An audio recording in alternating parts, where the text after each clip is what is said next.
Hi, everyone. Nicolette Richer here from Richer Health Consulting and CEO and founder of The Green Mustache. And today we are going to be talking about depression. So depression is one of those topics that I think it's really hard for people for a long time to have been able to chat about it openly. I remember when I was in the hospital after having my third babe at Lionsgate Hospital. And I remember when the nurse, I guess it was a nurse practitioner or one of the nurses came by, and the community health representative came by and gave us, everyone who had had babies at that time, they gave us a stack of DVDs and pamphlets and books and talking about postpartum blues and depression rates. Now, that was really specific to women who had just given birth. And my comment to the nurse practitioner was like, wow, this is amazing that, Fraser Community Health is actually handing out these videos, because with my last two births and I have three daughters, we were never handed this. And at that time, 13 years ago, and then 10 years ago, nobody received these DVDs in the hospital. I'll tell you what we did receive. In fact, when I came home after the birth of my first daughter, one day in to raising that little munchkin, there was a knock at the door, and I went and answered it, and it was a courier. And I had been home from the hospital one day, and the courier handed me a package and said, "Congratulations on the birth of your baby." And I thought, well, how do you know that I just had a baby? Anyway, definitely my address and name and something must have gotten out, either through the hospital or through some retail store where maybe I was buying baby clothes. I don't know what it was, and how they knew to arrive at my house the day after I had given birth. And it was actually a package from Nestle. Yes, Nestle. And it was a huge, massive bottle of baby formula, Huggies diapers. And I remember not being so shocked by the Huggies diapers, but definitely being shocked by the fact that Nestle was going around and handing out baby formula to new mothers a day into arriving home with their babies. Now, I'm not here to talk about formulas, and I'm not here to talk about just postpartum depression. But going back to the hospital, I mentioned to the nurse, I said, yeah, the only thing that we were handed was, information about reading and information about how to take care of the baby. And, but there definitely were not DVDs handed out about postpartum depression. And I was just saying that because I wanted to acknowledge the fact that I think it was amazing that it was finally being talked about. The research was finally being done, and women were finally being supported, not just women, but entire families. Because supporting people when they are going through depression is really, really important. And it's also a really hard thing to do because the experience is very unique to the individual going through it. There's not a one-size-fits-all approach.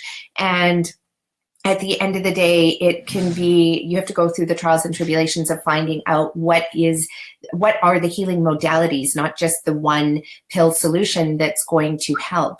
So we're going to talk about depression as a whole, not just for women who've given birth, though I do believe that special attention and care needs to be given to these new mothers, or even experienced mothers after they have a baby.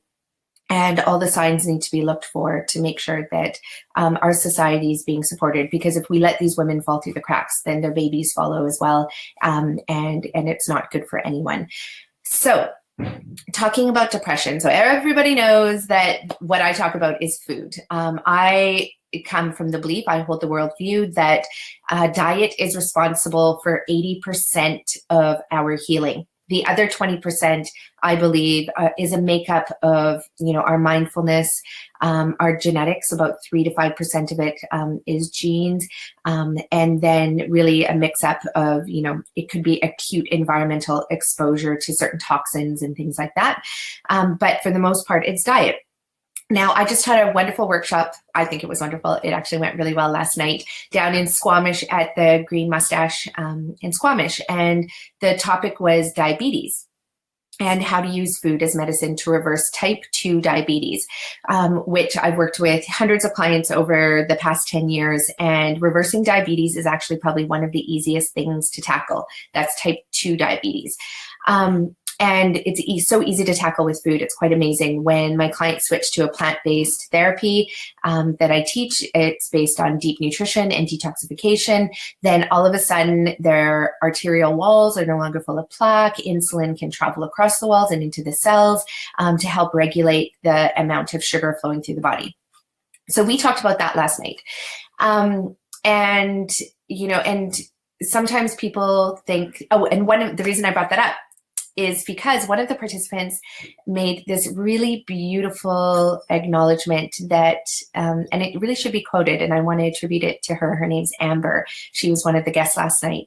And she said, it's amazing because food has been the one thing that is so close to us. It's the one thing that has fueled us, fed us, allowed our brains to expand, our IQs to rise, our ability to think rationally.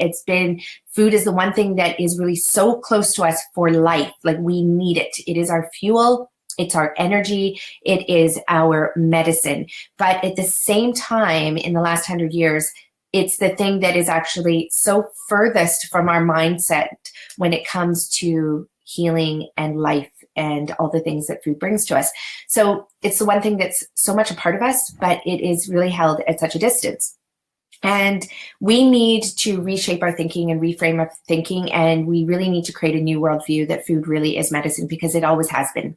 For thousands upon thousands upon thousands of years, it has been our medicine. And for this last 100 and 150 years, really the pre-post-industrial revolution, we have been born into a fast food, processed food, highly refined food world. And most of us don't even know what it means to eat clean.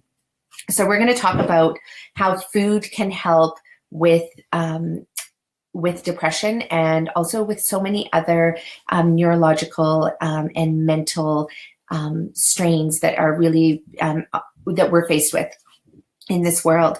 I'll talk a little bit about ADHD and stories and healing stories and case studies and research.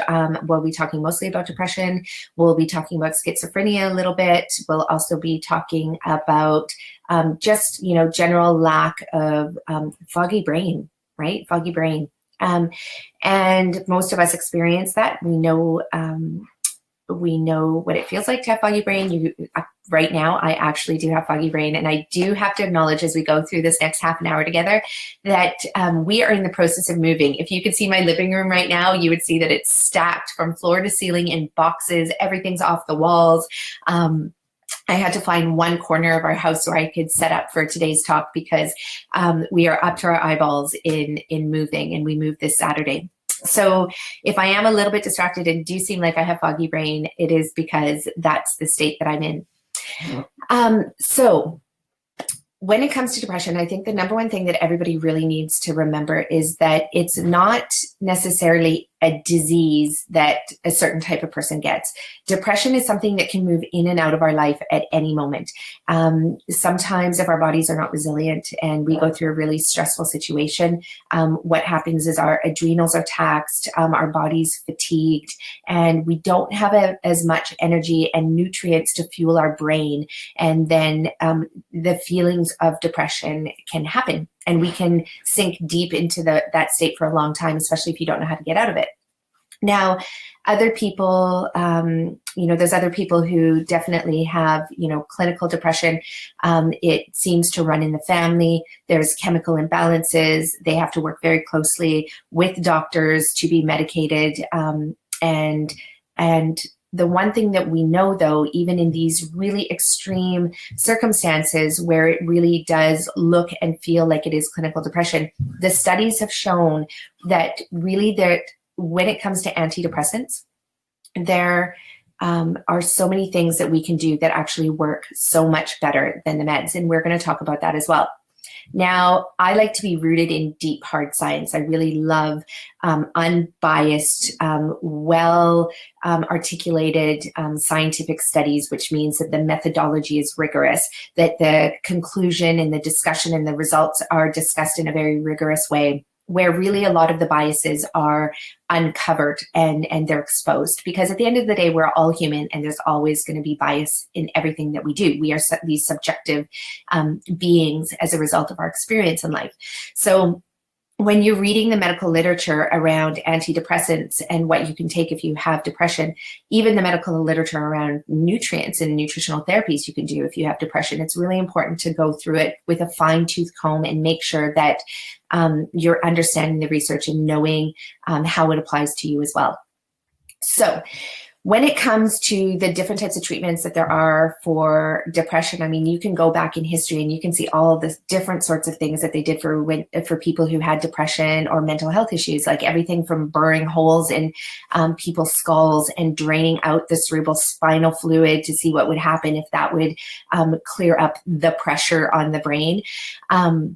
And then, everything from shock therapy, which is still actually being used today. There's a talk on TED by a gentleman who did undergo shock therapy, and he talks about why it was the best thing for him. Now, I'm not advocating for shock therapy. I usually advocate for starting with diet first, and then moving through to other therapies. But just so you know, there's been so many different types of treatments. Then, of course, there was a mass movement in the psychology and psychiatric fields for, really, insane psychiatric drugs for depression and antidepressants and things that would regulate the chemical imbalance in the body. Now, a lot of these medicines, they're really finite medicines. Like you have to be very, very careful how you administer them. The one thing about a lot of these antidepressants, though, is that usually when you start them, it's never there. You never take them thinking that you're going to come off them one day. Usually when a medical doctor puts you on these antidepressants, they know full well that your body's actually going to become, in a way, immune to them. So you're always going to need more, because your body's always responding to these medications that you're taking. And sooner or later, you need higher and higher and higher doses. So that's something to expect when you're on these antidepressant medications, is that you may and be accustomed to the fact that you're going to probably need more. And so the dosage goes up and rarely ever goes down, unless people take extreme measures and really look at the whole entire picture of their depression and look at multiple ways to help themselves or get the help that they need. So going back to the studies around antidepressants, what's really fantastic to read and that's been recognized is that when it comes to antidepressants and the medications, the pharmaceutical medications, we know that there's so many other things that are actually far more effective than those medications. So one of the things is exercise. In our society, and particularly where I live in the Sea to Sky corridor in British Columbia, everybody loves to exercise. They are out there, they're pounding the pavement, lots of type A personalities, everybody, climbing up those mountains on their bikes and running extreme races and really just giving their all in these exercise activities.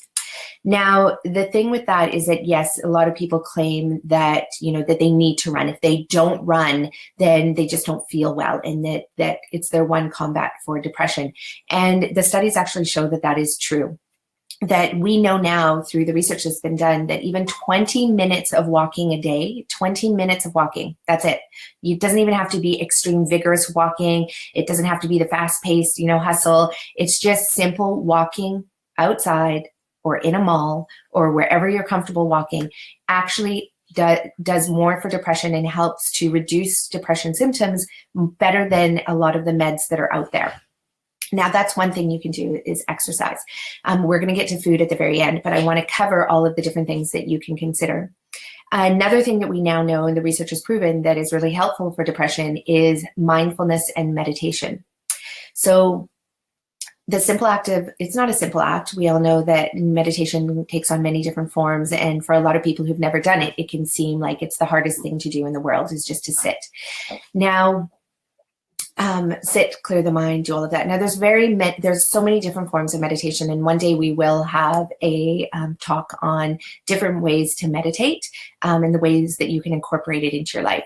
But the research shows that meditation, daily meditation, even for as little as 5 minutes a day, the results are so fantastic that they will actually outperform the meds that they're being tested against. Okay, so mindfulness and meditation.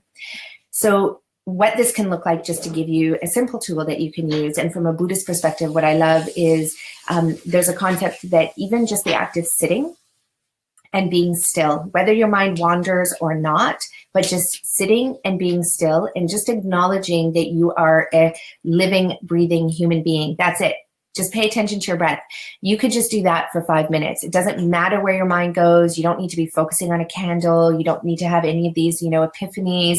You don't need to see anything while you're meditating. It's just listening to your breath and doing that for 5 minutes a day. And, if you want to sit for longer, sit for longer. Maybe you sit for 10, 15, 20 minutes, and eventually you end up sitting, you could sit for hours at a time, but just sit for 5 minutes and see how that feels. And if you could do that first thing in the morning, so that sets the tone for your morning, then that can actually outperform and do much better than the antidepressants.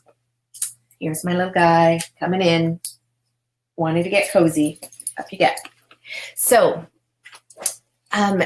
we talked about exercise. We talked about meditation and mindfulness.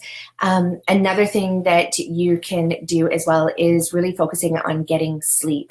Sleep is where our body actually gets to regenerate. That's where our bodies heal the best. They heal the most and the deepest. And your tissues and your cells and your organs and your blood, everything gets replenished while you are sleeping.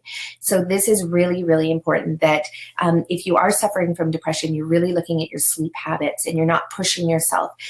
Sometimes, you might get some joy at night, like I do, for example. But if you're feeling blue, if you're feeling down, if you're going into dark places, it's really important that you do get yourself to bed.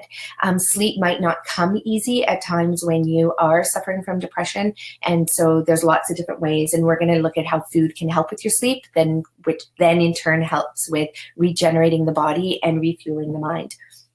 So getting rest is really important, and you have to do everything that it takes to get your body into bed, laying down in a horizontal position, closing your eyes, and making sure that you are, at least trying to fall asleep by 10 o'clock at night, and then hopefully being able to stay in bed until at least 6 or 7 or 8 o'clock the next morning. So sleep is going to be crucial and really important for you. Now, here's something else that I just spoke about this in a TED Talk on Friday, and I've always been truly fascinated by the concept of placebo and sham surgeries. So one of the things to understand is how placebo actually, in over 50% of the cases, outperforms the medical equivalent, the drug equivalent, especially when it comes to antidepressants. But this is the way a placebo works. When you are in a clinical trial, randomized controlled trials, they usually need to be tested against a placebo. And a placebo basically is a fake drug. It's a pill. It could be a sugary pill, but they're always meant to look exactly like the real drug. So that way, when the control group and then the trial group are taking the drugs, even the researchers won't know which pill the individual is getting. And so usually the participants never know what pill they're getting. They just think they're taking the drug, and it could be placebo and it could be the real thing.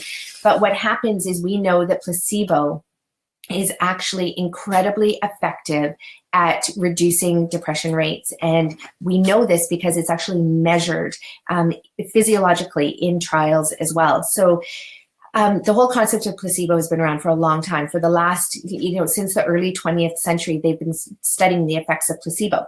So when somebody takes a placebo, what happens is they can undergo the exact same physiological changes as if they were taking the real drug. And I want you to just sit with that, because this is truly revolutionary.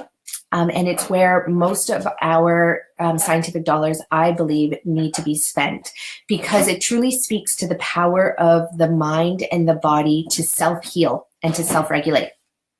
Now, they have done placebo trials against almost every drug that is out there. And when it comes to the placebo and they measure the physiological changes, for example, when they do placebo trials and drug trials for people with Parkinson's disease, okay, it's been shown that to give somebody a fake pill will actually stimulate the release of dopamine in the brain. Okay, so here's someone who's been given a drug that's not even the real drug, and there's the power of belief, but the power of the body, I believe, to want to self-heal. It's designed to heal anyway, and we know that this drug can regulate our hormone levels and so many other chemicals, nutrient levels in the brain, and actually stimulate our endocrine system and our digestive system, and more importantly, our immune system. Okay, so placebo are that effective. Now, placebo is amazing for Parkinson's disease, depression. It's worked Crohn's disease studies. It's worked in irritable bowel. It's worked in cancer. It's worked in diabetes, so regulating your insulin levels and the ability of your body to take in the insulin and use it to convert the sugar in the blood into energy, or in the form of sugar or fat. And it's been used in almost every trial, and against so many different chronic degenerative diseases, and even in acute care conditions. Now, in acute care conditions, what's amazing is, and not just acute, but chronic as well, but acute injuries, the equivalent in surgery, it's called sham surgeries.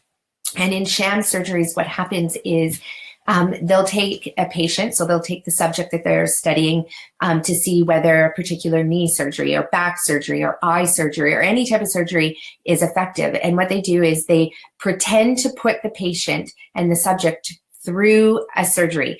So it'll look like they're in surgery. It'll feel like they're in surgery. They do everything, but it's all acting. It's all pretend. The doctors will communicate and say, pass the 10 blade, and then they'll actually make an incision or insert the scope or insert the laser or do whatever they're doing with the medical equipment. And what they'll sometimes have is a screen up on the wall that's actually showing the inside of that subject's body. So it looks to them like the doctor's hands are in there and they are actually doing the surgery. And they'll have machines beeping. They'll do everything to make it seem real. And then but actually they're not even doing anything. They just open the patient up and they close the patient up, but they actually don't do the procedure. And what they have found is they found that sham surgery is effective in up to 74% of the trials that have been studied. So sham pretend surgeries are actually just as effective or more effective than actually doing the surgery itself. Now, again, this should make you do backflips right now. Okay, if you didn't know about this before, this should make you jump up and down. This should make you want to celebrate the amazing magnificence of the human body to self-heal. Okay, because this is really important, and especially when we talk about depression. Now, so we've gone over exercise, we've gone over gentle exercise as simple as walking, but also doing yoga and Tai Chi has also been shown to be more effective than antidepressant meds. We talked about the power of the mind and meditation, placebo. Also, when it comes to placebo, one more point that I want to share with you that you might think is really fascinating, as I do, is the fact that even when they tell the subjects, the patients, that they're taking a fake pill, they say, actually, this is not the drug you're getting. You're actually getting the placebo, or you're actually going to undergo the pretend surgery. Even in the trials, when they tell the patients that they are getting pretend treatment, the patients still heal.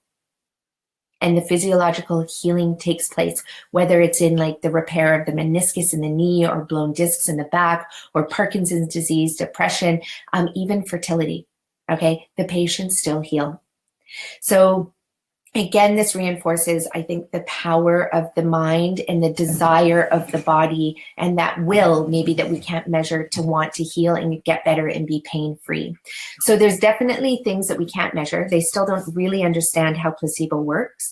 We'll share some TED Talks with you and some research with you, as well as a few of the leading scientists that are out there right now out of Harvard, for example, is an incredible researcher who's doing brilliant work around placebo. And he's a medical doctor who also knows that just putting on a white coat is sometimes enough to make a patient's symptoms go away. Okay, so let's get back to talking about diet now and depression. So Dr. Abraham Hoffer was an incredible Canadian doctor. He's passed away now, and his son, I believe, is carrying on his work and his legacy in so many ways. But Dr. Abraham Hoffer, I've spoken about him many times before, but he worked specifically with people who had ADHD and schizophrenia. And and so schizophrenia, we know it's, it's a very debilitating illness. And for the most part, if you have been following any of the history around mental health illnesses, you know that schizophrenia has probably been one of the most challenging to understand and to treat. And unfortunately, a lot of people who have schizophrenia do end up hospitalized and in institutions. It's really hard on the family. It's hard, obviously, on the individual, but it's really something that Dr. Abraham Hoffer focused on. And he worked with thousands and thousands and thousands of patients over his lifetime. And he was able to treat people who had schizophrenia, and he would treat them with niacin and vitamin C combo in high doses. Now, if any of you have ever taken niacin, and it's the flushing niacin. If any of you have ever taken it, you know that it causes your body, your capillaries to dilate, and it causes an increase in blood flow, especially like directly underneath the surface of the skin. It causes, you can get hot and flustered. You almost feel like you're having an allergic reaction. Your skin goes bright red. Usually your head, like it moves down, and you start itching all over. So that's called a niacin flush. Now, when I take niacin, I can take 50 milligrams of niacin, and I get a full niacin flush. Now, when Dr. Abraham Hoffer was treating these patients who had schizophrenia and other mental health illnesses and depression, some of these patients were taking up to 3,000 to 5,000 milligrams a day, if not more, of niacin. So I take 50 milligrams, and it causes me to flush, and it causes most of my clients to flush. And he was giving 3,000 to 5,000 milligrams. Like, that is huge. And it wouldn't cause them to flush necessarily or have any adverse reactions. And then he was doing this in conjunction with vitamin C. And Dr. Abraham Hoffer was able to take people who had schizophrenia, and in as little as a few weeks, they were symptom-free after doing these two simple things. Now, he always advocated for a healthy diet, but of course we know that when you have schizophrenia, a lot of people aren't. It's really hard to eat well, because a lot of people with schizophrenia, they also crave very unhealthy foods as well. So vitamin C and niacin to heal people with schizophrenia. And Dr. Abraham Hoffer's definition of cure or heal was that these patients, some of them who had been living in institutions for years and decades, that they would return back to society, they would have a healthy relationship, and they would start paying taxes, and they would never return back to the institution. That was his definition of heal. Start paying taxes, hey? I think that's pretty fascinating, because we have one of two people are diagnosed with cancer. It's a leading cause of death right now in Canada and the US. 1 in 4 people are living with a chronic degenerative disease. We have so many people who are living on pain medication, who can't work as a result of their disease. So if we were to actually use that as a criteria for success and for health, paying taxes, I think that we would operate very, very differently with our healthcare system. Because can you imagine, to hold down a job, you have to show up every day. You can't get fired. You need to earn an income. You need to be doing something meaningful for the company you're working for, or for yourself if you have your own business. And so really the art and science of paying taxes and using that as a criteria for health is pretty incredible. So let's get back to food. So we talked there about nutrients and what Dr. Abraham Hoffer was doing for his patients with schizophrenia, but how can that help somebody who has depression? So over the last 10 years, when I've been working with clients who have chronic disease and cancer, I would say that about 90 to 95% of those clients come to me on some form of antidepressant medication, or they've been diagnosed with depression, or they have self-diagnosed themselves with depression, and they rate themselves as feeling very blue and in dark places, and not able to really live their life even fully, or even half of that. So with all of my clients that come to me with some form of depression, even some who've come to me with suicidal as well, it's amazing how when they clean up their diet and they start eating, reverting to predominantly plant-based, but whole foods, clean foods, foods that are not processed in any shape, form, or fashion. So we're talking about foods that come from the earth or a bush or a tree, and maybe they get brought to the grocery store and then it ends up in their belly, either in the form of cooked food, raw food, or juiced food, or blended. And when they do this in as little as 3 to 5 days, my clients stop having panic attacks. They stop having anxiety attacks. Their depression score it disappears entirely. They claim that they are feeling amazing, that they have lots of energy. And I'm not a medical doctor, and this has not been approved by the FDA or the Canadian Medical Association, but through direct observation of the hundreds of clients that I've worked with over the past 10 years, I have seen how fast and how easy food can be in reversing diabetes, or not diabetes, but depression, even yes, diabetes, but depression symptoms. Now, it is the key to having people stick with the therapy is that their depression lifts, because when they have depression and their energy is low and they don't really have much will to live and desire to live or to fight for their health, well, then they're not going to stick with the therapy, and they're not going to then be able to reverse the chronic disease. So the key is to reverse that depression. And how do we do it? So what it looks like when you use food as medicine for depression is that you have to go through your kitchen and you have to go through your cupboards, and you need to get rid of anything that's processed, anything that's high sodium, anything that is refined. So refined oils, refined sugars, refined foods of any kind. So the flours need to go. In this case, really getting rid, even if you're not gluten intolerant, getting rid of the gluten temporarily is also really, really important. Getting rid of the dairy is really important as well. Like, it's really getting rid of anything and everything that is going to take energy away from your body and prevent it from healing and prevent it from absorbing nutrients, because absorbing nutrients is key. Now, what happens in the first few days of doing the therapy is that your gut lining sheds. There's all this sloughing off of mucus. I had a client recently who she started the therapy, and within about 4 days, she released all of these worms. You know, worms and mental health, and hookworms and mental health, those two do not go together. It is terrible what parasites can do in the body. But just by switching to good, clean, healthy food can help to flush out and eliminate those parasites, because you create an environment in your body that the parasites don't want to live. I had another client, and 5 days in, he released a big, massive tapeworm. And for him, and then a couple days later, released a few more. And for him, he had consistently suffered from really low energy, and that low energy can be interpreted as depression. Okay, the two are synonymous.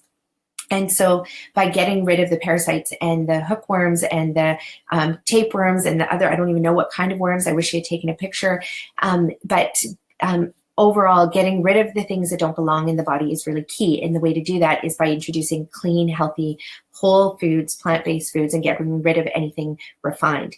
Now, getting rid of any foods that have dyes in them is also critical as well, because any foods that have processed food coloring of any kind, and the reason I say processed food coloring is because there are natural food colorings out there. Like, we can juice kale and then you can paint with the green juice and it's this phenomenal green. So technically it's a dye.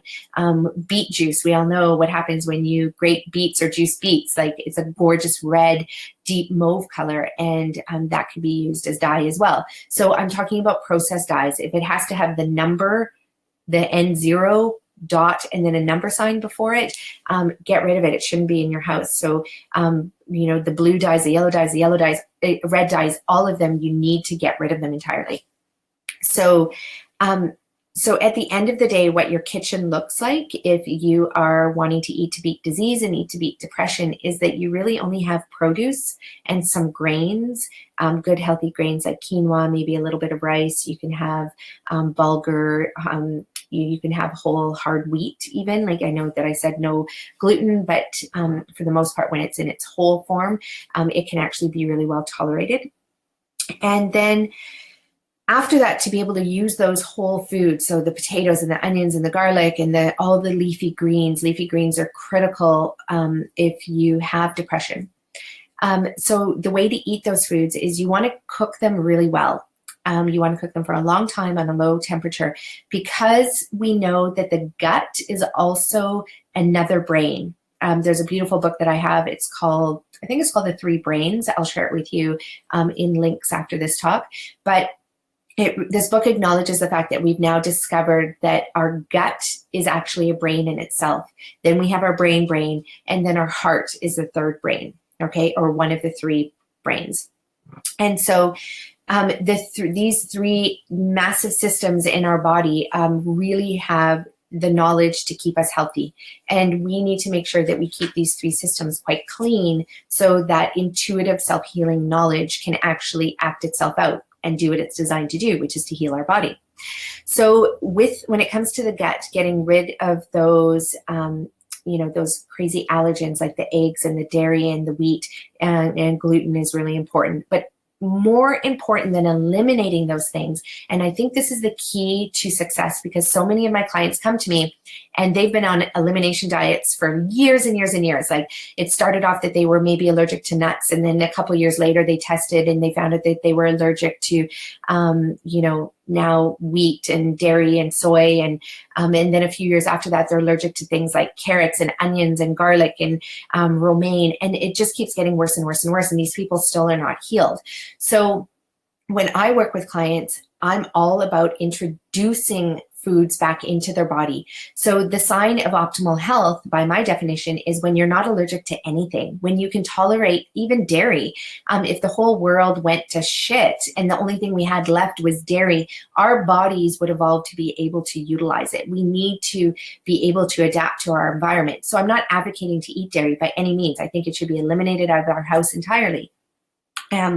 But what I'm advocating for is having a resilient body that is able to withstand the changes in our societies and our environment in our life. So when I work with clients, I get them off that mentality of elimination and get them onto the mentality of abundance and restoration of nutrients. That is key, and especially when you have depression. One of the key nutrients as well, we've talked about niacin, we talked about the need for vitamin C as well, but there's also a huge need for magnesium. Magnesium and brain health, again, are synonymous. Without the magnesium, we have a hard time being able to repair our brains, to think clearly, we're foggy. But it's not just for our brains that we need the B3, the vitamin C, the magnesium, the vitamin D. I mean, truly 82 different minerals and vitamins at a minimum we need to be able to have optimum health. But I'm talking about the key ones. And these are key because of the fact that when our societies are tested, we know that in North America, about 95% of the population is actually deficient in magnesium. Now, the fact that 95% of the population is apparently deficient in magnesium, but some studies show that up to 50% of the population suffers from depression at one point or another. So could the two be correlated? Yes, I think it's more than just the magnesium deficiency. It's an entire full spectrum nutrient deficiency altogether. So we need to restore all those nutrients simultaneously.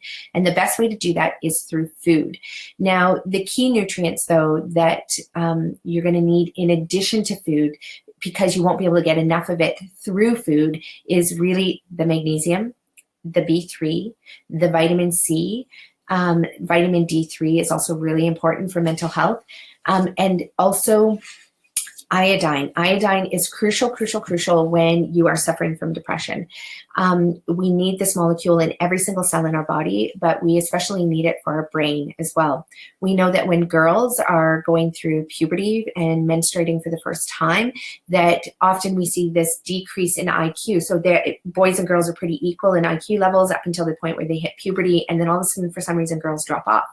Now, there's lots of theories around why they do, but what they found is if you actually replenish your preteen girls who are going through puberty and about to start menstruating with iodine, their IQ levels actually stay the same, if not surpass the boys. So it's really important. Iodine is also equally important for babies in utero as well. And this is another molecule where they found that up to 95% of the population is deficient in iodine as well. And this is because of a big mess up in the 70s. Again, one really bad research study that was done. There was a scare that was actually not based on the right principles, similar to what happened with the research around heart disease and heart attacks and stroke as well. And then all of a sudden that led to the the anti-fat movement, you know, and the anti-cholesterol movement. And now we know that that's incorrect. You also need cholesterol for brain health. One of the other things when my clients come to me is usually most of them are like, I'm on a high protein diet and a low protein, high protein diet, low fat diet, no carb diet, no sugar diet. And as I was talking about in the workshop yesterday, there are 4 major building blocks that we absolutely need to have if we are going to even have life. Okay, if you, and this applies to plants, it applies to animals, it applies to human beings, okay? We need protein, we need carbohydrates, we need sugars, and we need fats. They are absolutely crucial to cellular growth, okay? So without those 4 things, nothing is gonna happen. You're not gonna have life. You're just gonna have nothing. Okay, it's quite an existential thought when you come to think of it. So here we have all of these people preaching like the paleo diet and the ketogenic diet and, you know, the no carb and the Whole30 and there's so many cleanses and fad diets out there. And at the end of the day, really what we just need is whole foods, and we need to be eating protein, carbs, sugars, and fats.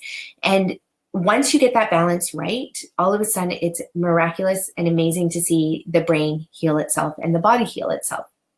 Now, when it comes to what quality and what quantity of the protein, carbs, sugars, and fats, what's beautiful about it is that if you're an average person, so you're not a 300-pound weightlifter, vegan weightlifter, and you're not an NFL player, and you're not someone suffering from schizophrenia, but for the most part, you're an average human being, right? You work 8 hours a day, you go for a run, you like to go on vacation, you read books, you go to school, you do whatever. You're an average human being, which really most of us are, okay? 99% of the world's population are pretty average.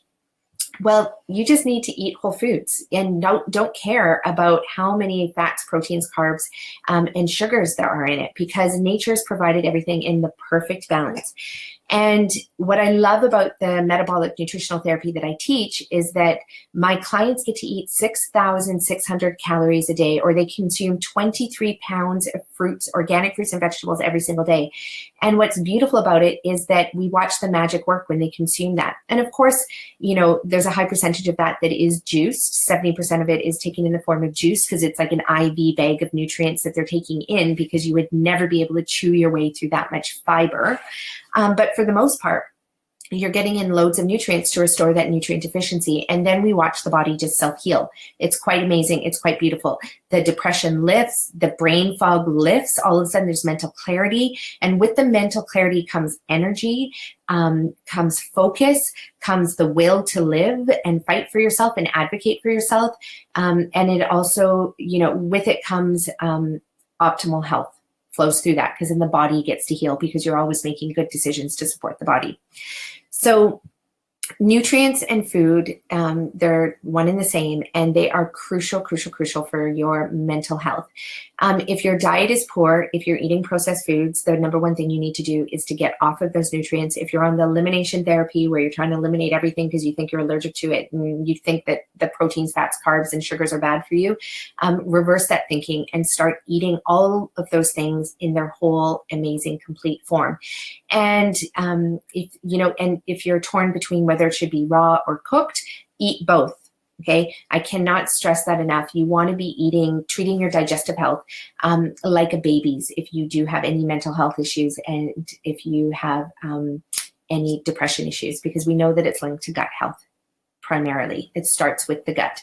So treat your body like a newborn baby's, and you want to cook your food really well, and let the heat break up the fibers so that you can assimilate the nutrients, okay? So by using heat from the stove, you can do that, and you don't need to use your own body's energy to try and access those nutrients. And then get the additional nutrients in the form of juices. I would lay off the smoothies if you are treating depression, and really get yourself hooked on juices, and then eating beautiful, delicious, rich, leafy green salads with a variety of vegetables chopped up and put into them. And then the rest of your foods can be cooked, really well cooked. check out Spuds Fit Taylor. He is this incredible man who lived off the potato for an entire year from January 1st, 2016 to January 1st, 2017. He suffered from depression severely, and he had tried every diet in the world to lose weight, so he was overweight and severely depressed. And he found that the potato was the perfect food to eat that would give him everything he needed in pure abundance.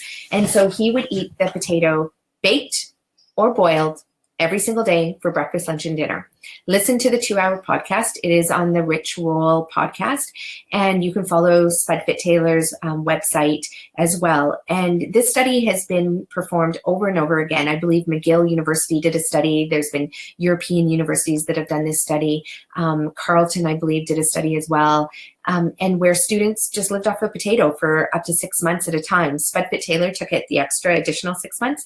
And but anyway, he was able to heal his depression, lose his weight, and he talks about the perfection of the potato. And that same thinking really goes to all foods designed by Mother Nature. They are perfect in every which way, shape, and form. You don't have to count the calories. You don't have to count the nutrients. You just get a variety and a diversity of these foods into your body, and they will act as the medicine that you need. And they will outperform any and all of those antidepressant medications.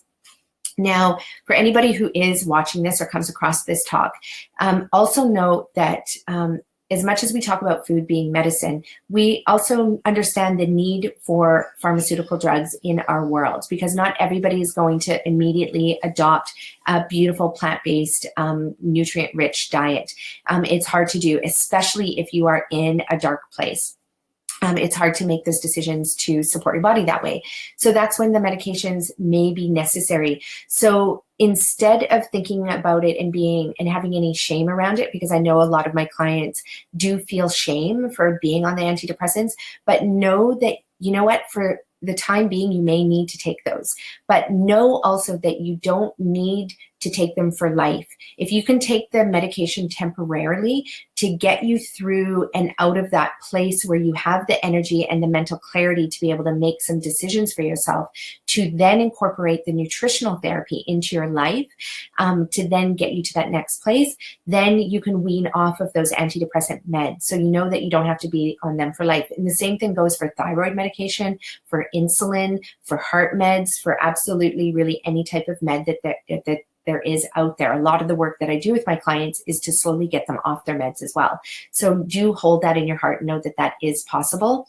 And know that you might need those meds just to get you to a place where you can then adopt those self-healing principles.